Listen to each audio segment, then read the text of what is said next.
नमस्कार मित्रों, मैं सुभाष चंद्र सिंह, राज्य सूचना आयुक्त उत्तर प्रदेश। जैसा कि आपको मालूम है, कुछ समय पहले मैंने आरटीआई के प्रावधानों को विस्तार से बताने के लिए एक यूट्यूब चैनल सूचना की दुनिया.com शुरू किया था। इसका पहले वीडियो मैंने जारी किया, जिसमें मात्र 5 दिन में 400 से अधिक लोगों ने उसे सब्सक्राइब किया और 200 से अधिक लोगों ने अपने व्यूज़ व्यक्त किए। यह दूसरा वीडियो मैं जारी करने जा रहा हूं, जो देवरिया की एक समीक्षा बैठक का है। वहां 16 अगस्त को मैं गया था। कलेक्ट्रेट सभागार में सभी जन सूचना अधिकारियों और प्रथम अपीलीय अधिकारियों की एक बैठक किया था। उसमें सूचना अधिकार कानून के तमाम प्रावधानों को मैंने विस्तार से बताया था। उस समय जो वीडियो शूट किया गया था, उसके संपादित अंश आपके लिए प्रस्तुत हैं। मेरा आपसे अनुरोध है कि यह चैनल आप लाइक करिए, सब्सक्राइब करिए, कमेंट करिए और शेयर जरूर करिए। धन्यवाद, आभार। हमारी समीक्षा बैठक करने का केवल ये उद्देश्य होता है, हम आरटीआई को कायदे से आपको समझाएं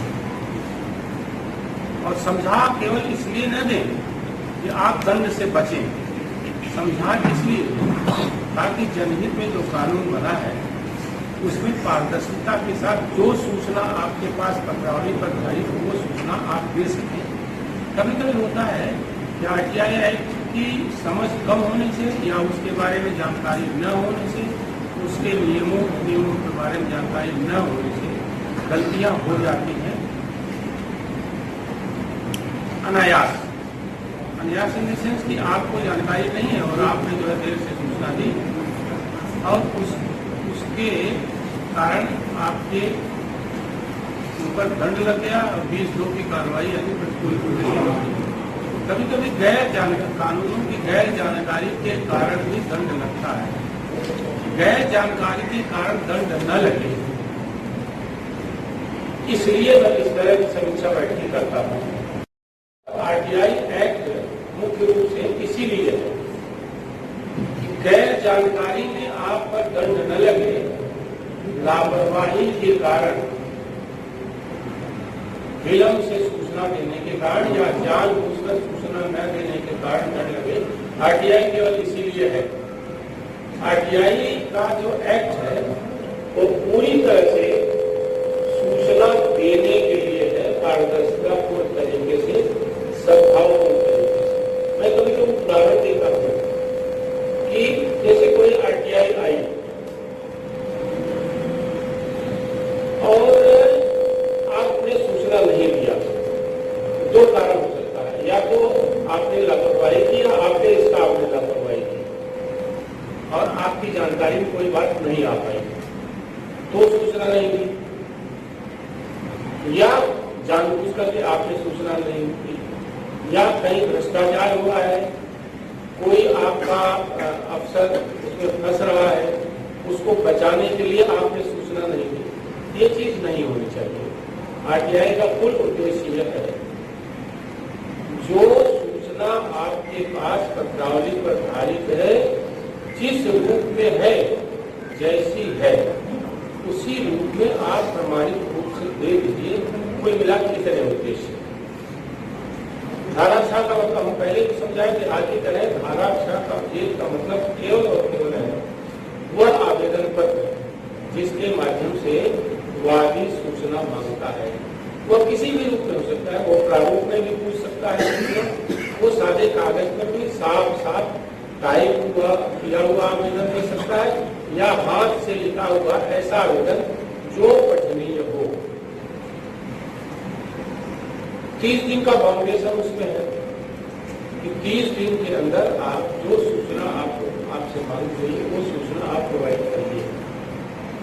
अब 30 दिन का बाउंडेशन कोई ये पूछ सकता है कि 30 दिन का बाउंडेशन क्यों? इसका सबसे बड़ा कारण यह है कि सरकारी अधिकारी कर्मचारी के पास उसका अपना मूल काम बहुत होता है, वो उसका मूल दायित्व भी है, जो काम उसको विधि सम्मत तरीके से करना है।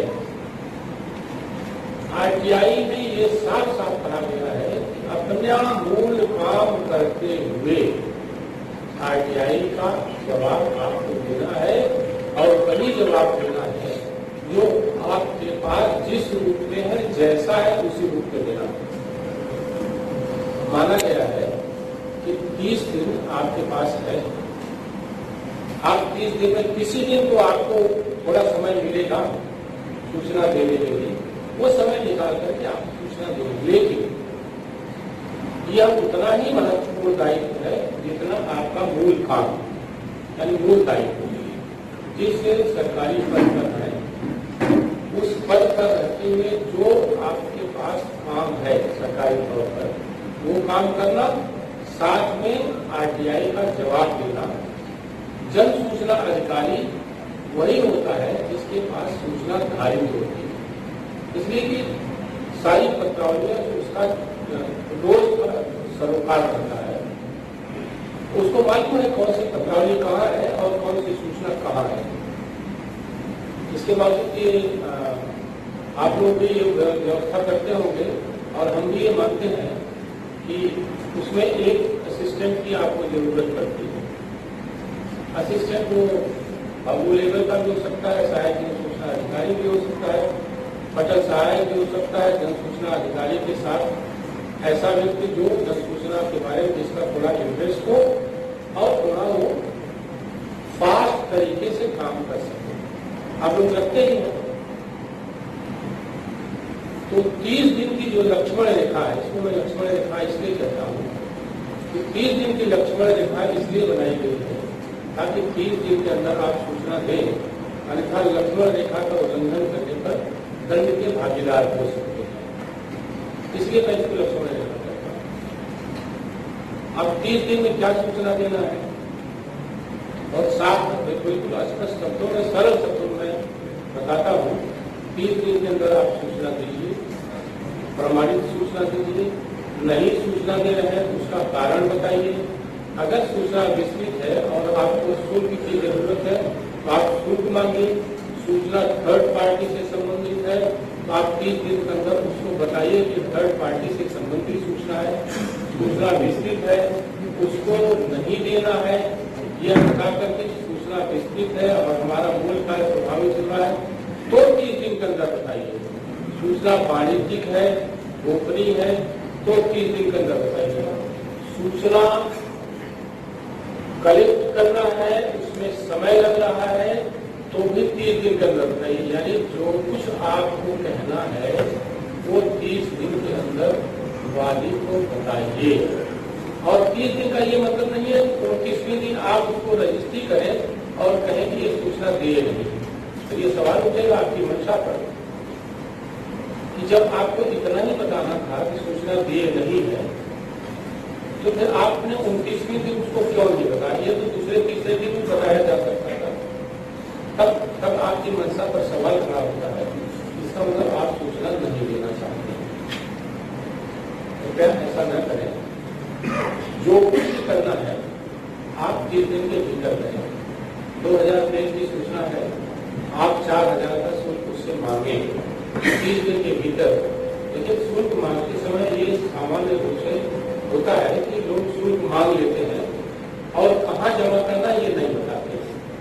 किस खाते में जमा है, किस विभाग में जमा करना है, ये नहीं बताते। तो कृपया ऐसा न करें। आप कभी भी उनसे शुल्क मांगे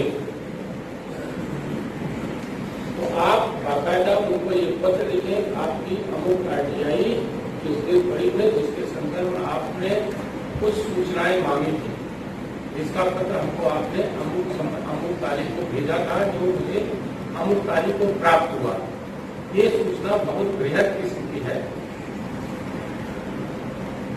2023, 1023, 3023 एक मोटा मोटी आप उसको गणना कर लीजिए और उसको कहिए कि प्रति 2 रुपए पेज के हिसाब से, प्रति 2 रुपए के हिसाब से आप ये सूचना हमको जमा कर दें। उसके बाद हम ये सूचना आपको दे पाएंगे। सामान्य रूप से जो आरटीआई एक्टिविस्ट होता है वो इन सब लफड़ों में पड़ता नहीं है कि शुल्क जमा करें। उसकी ये अपेक्षा होती है कि शुल्क उसको न जमा करें करना पड़े और निःशुल्क दे सूचना मिले, वो शुल्क शायद सामान्य रूप से नहीं जमा करता। अगर वो शुल्क नहीं जमा कर रहा है, आप ये मान कर चलिए उसका सूचना में इंटरेस्ट नहीं है, और आप ये कह सकते हैं कि भाई भी मेरे घर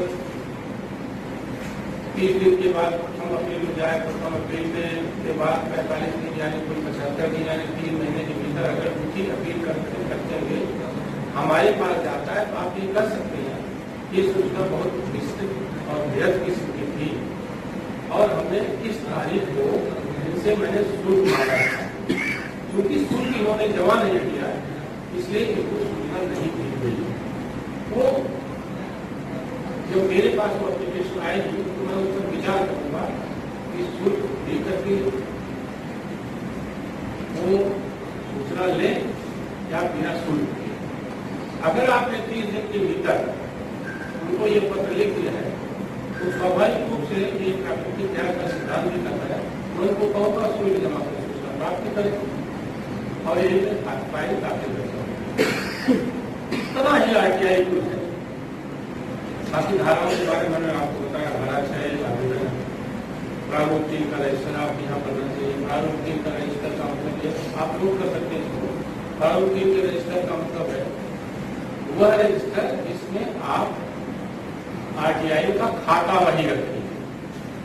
साधारण खाता वही मतलब ये कि RTI का भाई किसने लगाई, उसका एड्रेस क्या है, उसका एप्लीकेशन का आप एक जगह उसको रखेंगे। इसका कुल प्रारूप का रजिस्टर का होता है। अगर बाइक में जन सूचना अधिकारी ने सूचना नहीं दी और उसका ट्रांसफर हो गया, तो जो दूसरा जन सूचना अधिकारी आए उसको ये पता हो कि उसके विभाग की ये RTI लगी है, उसको इसका जवाब देना है।